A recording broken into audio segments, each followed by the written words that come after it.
Hello friends, now we are going to see about the second type of problem in performance test of IC engine. Let's go to the problem.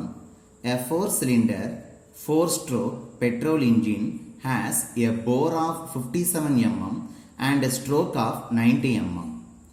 அதாவது ஒரு multi-cylinder engine, that is why I am called it as multi-cylinder engine, because more than one cylinder is used for this type of engine. Here 4 cylinders are used and number of stroke is 4, that is 4 stroke, the fuel is petrol, therefore this engine is called as 4 cylinder 4 stroke petrol engine. And the engine உடைய bore means cylinder உடைய diameter, that is called as 57 mm and a stroke of 90 mm, stroke length, piston travel பண்ணக்கூடிய distance inside the cylinder அது வந்து 90 mm. Okay, then its rated speed is 2800 rpm. engine உடைய rated speed வந்து எவ்வளவு அப்படினா 2800 rpm. then torque is 55.2 newton meter. torque, that is the twisting moment, அது வந்து என்ன கொடுத்திருக்காங்கன்னா 55.2 newton meter கொடுத்திருக்காங்க. the fuel consumption is 6.74 liter per hour. அந்த 4 cylinder 4 stroke petrol engine how much amount of fuel is consumed அப்படினு பார்த்தோம் அப்படினா per hour க்கு ஒரு மணி நேரத்துக்கு 6.74 liter fuels will be consumed. The density of the petrol is 735 kg per meter cube. இப்போ last problem என்ன பார்த்தோம் அப்படின்னா டென்சிட்டிங்கிற ப்ராப்பர்ட்டி நம்ம யூஸ் பண்ணவே இல்லை. இந்த ப்ராப்ளம் என்ன கொடுத்துருக்காங்க, புதுசாக டென்சிட்டிங்கிற வேல்யூ வந்து கொடுத்துருக்காங்க.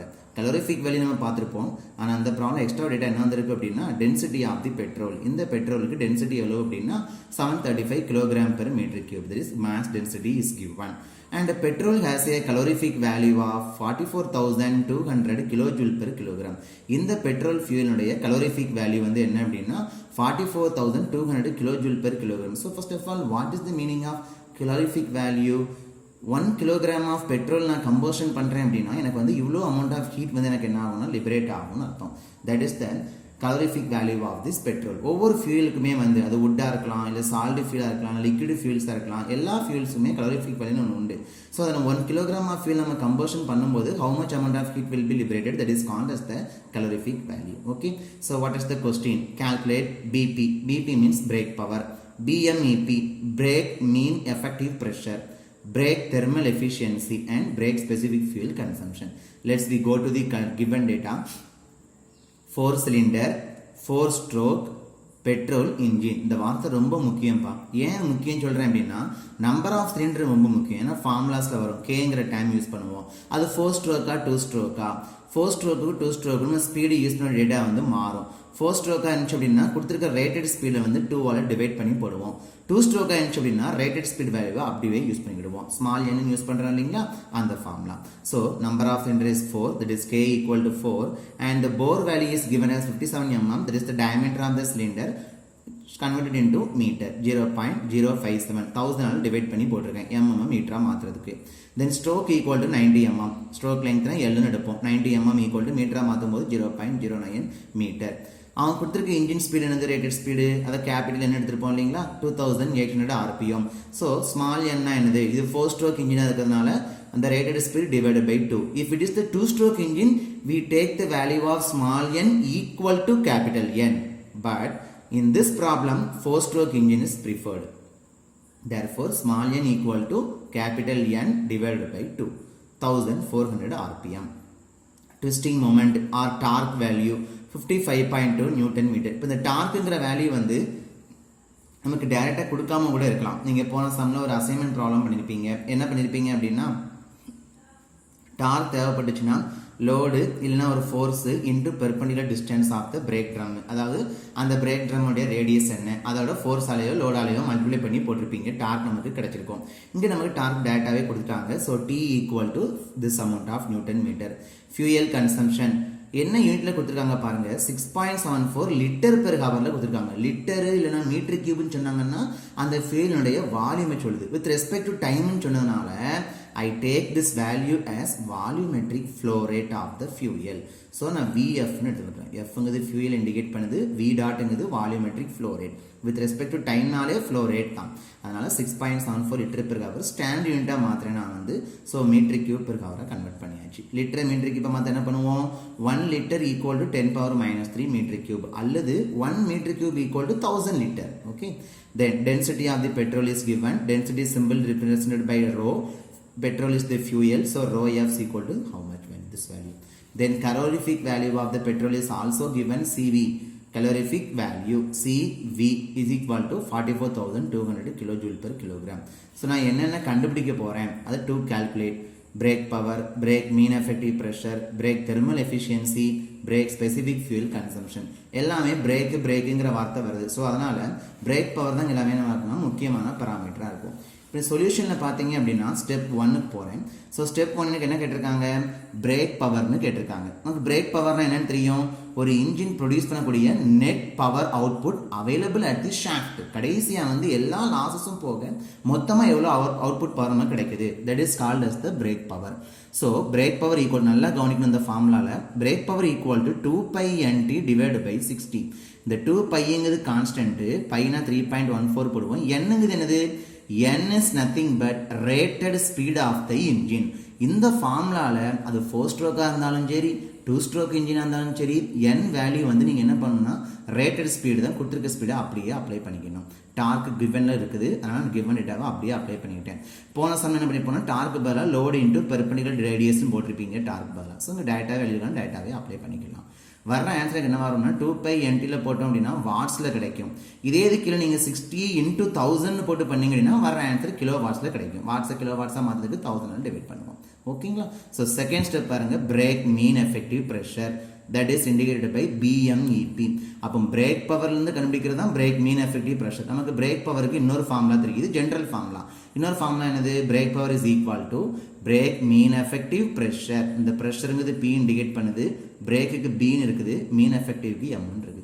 So brake mean effective pressure into LANK by 60. இந்த ஃபார்முலா ப்ரீவியஸ் ப்ராப்ளம்ல யூஸ் பண்ணியிருப்போம். Lனா லெங்த் ஆஃப் தி ஸ்ட்ரோக்கு, ஏனா cross section area of the cylinder, Nங்கிறது 2 ஸ்ட்ரோக் இன்ஜின் ஆனிச்சு அப்படின்னா கிவன் ரேட்டட் ஸ்பீடை வந்து அப்படியே அப்ளை பண்ணுவோம். இது 4 ஸ்ட்ரோக்காக இருக்கிறதுனால small n equal to capital N/2. Kங்கிறது நம்பர் ஆஃப் த சிலிண்டர்ஸ். எனக்கு இந்த ஃபார்ம் என்ன தேவை? பிரேக் மீன் எஃபெக்டிவ் ப்ரெஷர் தான் தேவை. ஸோ PMB ஈக்குவல் டு நான் ரீஅரேஞ்ச் பண்ணியிருக்கேன் ஃபார்முலாவை. பிரேக் பவர் வந்து என்ன தெரியும்? ப்ரோன் ஸ்டெப்பில் ஆன்சர் இருக்குது, நான் அப்படியே அப்ளை பண்ணிக்கலாம். Lங்கிறது length of the stroke given data இருக்குது, ஏங்கிறது π/4 d² தான், diameter is given, diameter is otherwise called as bore of the cylinder. So bore கிவன்ங்கிறதுனால நான் அதை யூஸ் பண்ணி ஏரியாவும் கால்குலேட் பண்ணி வச்சுக்கிட்டேன். மீட்டர் ஸ்கொயர் ஸ்டாண்டர்ட் யூனிட்ஸாகவே ஃபாலோ பண்ணுறோம்.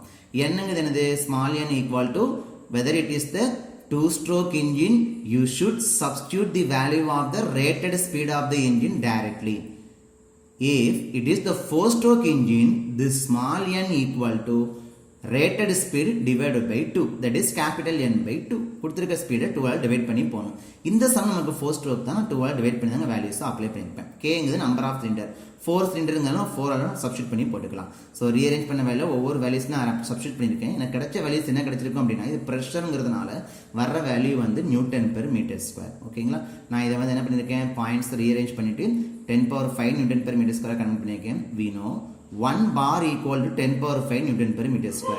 அப்போ இங்கே 10⁵ Nm/m² 1 பார் நான் சப்ஸ்டியூட் பண்ணிக்கலாம். அதனால வந்து ஆன்சர் 7.55 பார். ஓகேங்களா? தென் தேர்ட் ஸ்டெப் என்ன கேட்டிருக்காங்க? Brake thermal efficiency. we know brake thermal efficiency equal to brake power by MF into CV, energy சப்ளைன்னு அர்த்தம். இதே இது இண்டிகேட்டட் தெர்மல் எஃபிஷியன்சி என்ன பண்ணுவீங்க? Indicated power divide by MF into CV. Brake thermal efficiency இருக்கிறதுனால brake power, indicate thermal efficiency கேட்டாங்கன்னா indicator power use பண்ணுவீங்க. ஓகேங்களா? ஸோ நமக்கு இங்கே என்ன இருக்குன்னா பிரேக் தெர்மல் எஃபிஷியன்சி தான், that is equal to brake power by energy supply. Energy நம்ம எது மூலமாக சப்ளை பண்ணுறோம்? ஃபியூல் மூலமாக கெமிக்கல் எனர்ஜியை தெர்மல் எனர்ஜியை கன்வெர்ட் பண்ணுறோம். So MF mass of the fuel என்ன, CV calorific value of the fuel என்ன, பெர்சன்டேஜில் சொல்கிறதுனால இன்ட்டு 100%. நான் இந்த சம் நமக்கு என்ன கேட்டிருக்காங்கன்னா பிரேக் தெர்மல் எஃபிஷியன்சி கேட்டிருக்காங்க, ஆனால் பிரேக் பவர் ஸ்டெப் 1 ஆன்சர் இருக்குது. Calorific value given data, MF value தெரியாது. ஸோ அப்போ மாஸுக்கும் வால்யூமுக்கும் ஒரு ரிலேஷன் இருக்கு. we know properties of fluids, mass density of the fluid equal to mass of the fluid divided by volume of the fluid. எனக்கு இங்கே என்ன தேவை? Mass தான் தேவை. அப்போ இந்த ரிலேஷன் எப்படி மாற்றிக்கலாம் அப்படின்னு பார்த்தீங்க அப்படின்னா டென்சிட்டின்னு இருக்கு இல்லைங்களா, density equal to mass by volume. அப்போ இந்த மாஸ் மட்டும் வேணும்னா மாஸ் அப்படியே வச்சுக்கோங்க, இந்த வியை மேலே கொண்டு போங்க. ஸோ ரோ இன்ட்டு வின்னு இருக்கும். இந்த ஃபார்மில் தான் இங்கே எழுதியிருக்கேன், ரோ இன்ட்டு வி. ரோங்கிறது டென்சிட்டி ஆஃப் தி பெட்ரோல் கொடுத்துருக்காங்க, volumetric flow rate of the பெட்ரோலும் கொடுத்துருக்காங்க. ஸோ வர்ற ஆன்சர்னுக்கு என்னவா இருக்க போகுது, 4.95 கிலோகிராம் பெர் ஹவர். ஏன் பெர் ஹவரில் சொல்கிறேன் அப்படின்னா நான் வால்யூமெட்ரிக் ஃப்ளோ ரேட் வந்து மீட்டர் கியூப் பெர் ஹவரில் தான் சப்ஸ்டியூட் பண்ணியிருக்கேன். நாங்கள் மீட்டர் கியூப் பெர் செகண்டாக மாற்றினேன் அப்படின்னா 3600 டிவைட் பண்ணியிருந்தேன் அப்படின்னா வர்ற ஆன்சர் டேரெக்டாகவே கிலோகிராம் பெர் செகண்டாக இருக்கும். நம்ம வால்யூமெட்ரிக் ஃப்ளோ ரேட் வந்து மீட்டர் கியூபு பெர் ஹவரில் அப்ளை பண்ணியிருக்கிறதுனால வர ஆன்சர் கிலோகிராம் பெர் ஹவராக இருக்குது. அதை நான் அகைன் 1 ஹவருக்கு 3600 செகண்ட்ஸ்னு சொல்லி டிவைட் பண்ணி போடும்போது 1.3 சம்திங் 10⁻³ கிலோகிராம் பெர் செகண்ட் இருக்குது. இப்போ நம்ம மாஸ் ரேட் கிடச்சிருச்சா, இந்த எம்எஃப்எம் இங்கே அப்ளை பண்ணிக்கலாமா? அப்போ பிரேக் பவர் ஸ்டெப் 1ல ஆன்சர் இருக்குது, கலரிஃபிக் வேல்யூ கிவனில் இருக்குது, எம்எஃப் நான் அந்த ரிலேஷன் யூஸ் பண்ணி கண்டுபிடிச்சிட்டேன். ஸோ சப்ஸ்டியூட் பண்ணணும்னா எனக்கு பிரேக் தெர்மல் எஃபிஷியன்சி 26.59% கிடைச்சிருக்கு. இது last question, brake specific fuel consumption. So brake specific fuel consumption என்ன அர்த்தம், மாஸ் ஆஃப் தி ஃபியூல் என்ன டிவைடட் பை பிரேக் பவர் என்ன. இது பிரேக் ஸ்பெசிஃபிக் ஃபியூல் கன்சம்ஷன் சொன்னதுனால divided by brake power. So அப்போ brake specific fuel consumption equal to mass of the fuel is இந்த value divided by brake power step 1ல answer இருக்குது. Substitute பண்ணுறேன் நான், இது கிலோகிராம் பெர் ஹவரில் அப்ளை பண்ணாலும் வர்ற answer kilogram per kilowatt hour. ஏன்னா brake power into kilowatt substitute பண்ணியிருக்கோம். ஓகேங்களா? So thank you for this cooperation. Thank you.